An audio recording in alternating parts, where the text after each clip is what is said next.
Welcome, Education 435 to Week 5.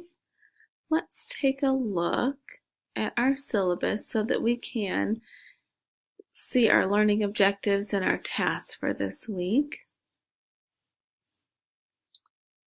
Week 5, we're going to reflect on current math instruction in your field experience classrooms.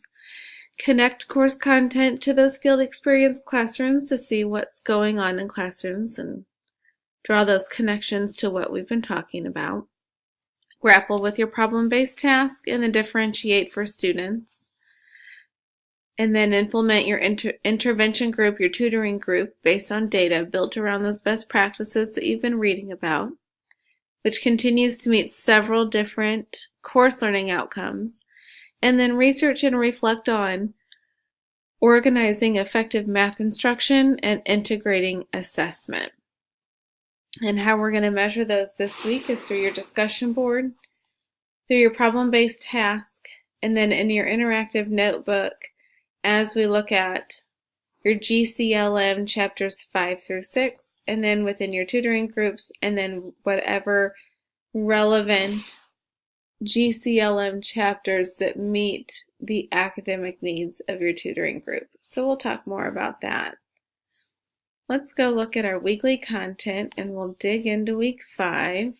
Here again, you'll see those learning outcomes that we've just talked about. And as you navigate into week 5, you see your discussion board posts. So there's a question for each chapter that you're to read in your GCLM, chapter 5 and chapter 6. Chapter 5 talks about organizing your effective instruction in math. And in the book, the authors talk about long range and unit planning, varying teaching practices, practice, and managing the instructional environment. Those are kind of the 4 biggest pieces to organizing effective instruction for math. So choose one of those 4 and share how you are or are not seeing this in your field placement classroom. If you're not in a field placement classroom,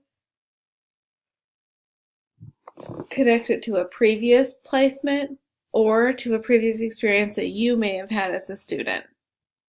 So just take one of those 4 and speak to how you were or were not seeing that. Connect it to the text and draw the evidence from that part of the chapter to say, I did see this in the classroom because this is what was happening. And then in chapter 6, the authors discuss planning, implementing, and interpreting assessment in your math classroom. So, citing evidence and examples from this chapter, how do you intend to plan, implement, and interpret assessment in your elementary classroom? This is obviously particular to math, but it's important to take a minute and reflect and think and plan ahead on ways that you may have observed that are effective practice and maybe some that are not. And so making sure that you are taking the time to see what is best practice and how do you plan or what do you plan to implement in your classroom. So as we go to our syllabus, you're going to see your interactive notebook pieces. All the rest of these problem-based tasks in your chapters are going to connect to your interactive notebook.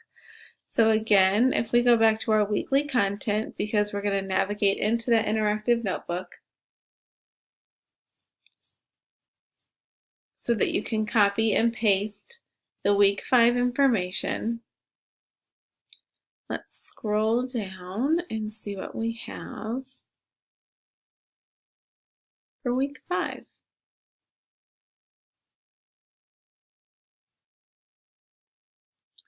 So your problem-based task is here. Maria is untangling strings of lights to decorate her house. She had 2 strings of lights that were exactly the same length. She started to unwind the first string but found a huge knot when she was 11/12 of the way along the string. She gave up and tried the second string. She started to unwind the second string, but found a huge knot when she was 7/8 of the way along the string. Which string did she make the most progress? So, however you can grapple with this and work through, problem solve to find out which one she made the most progress as she was trying to untangle them. And then speak to how you would differentiate that for students that may struggle in your classroom. How would you scaffold the learning involved in this problem? Then you can see your responses for Chapter 5 and Chapter 6 of your GCLM. So in Chapter 5,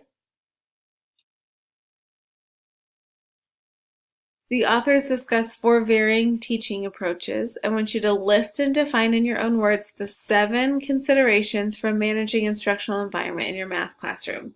Bullet point list is fine, and make sure that your description is in your own words. And then in Chapter 6, implementing assessment with instruction is critical to knowing where your students are in regard to your learning target and your standard. If you're just teaching and lecturing and having students complete tasks without assessing their progress, you're not going to know where they are on that continuum of learning. So being intentional about moving students from where they are to where they need to be means that you are able to assess throughout your instructional unit, not just before and not just at the end, but throughout that unit. So referring to section 6.3 in your text, summarize, you can do a list, an outline, or bullets, sections A through E with the critical areas to keep in mind when assessing with instruction. So this is particular to how you're assessing during instruction. So take a minute to look at the recommendations for those areas to assess with your instruction. List them, outline them, bullet point them, and then define them in your own words. Then, as we draw further into your field experience in your tutoring project, continue to reference your specific chapters that are connected to the topic, the content, the standard that you're teaching. What additional resources have you had to gather to meet the needs of your students? So, as you are teaching your intervention group, if you're teaching on fractions, then you have referenced that chapter of the textbook. And what I'm curious about is what other things have you had to go and find? So your textbook has a lot of information and a lot of resources about those topics, but it doesn't have everything. So what are some things that you've had to go and find on your own to supplement that?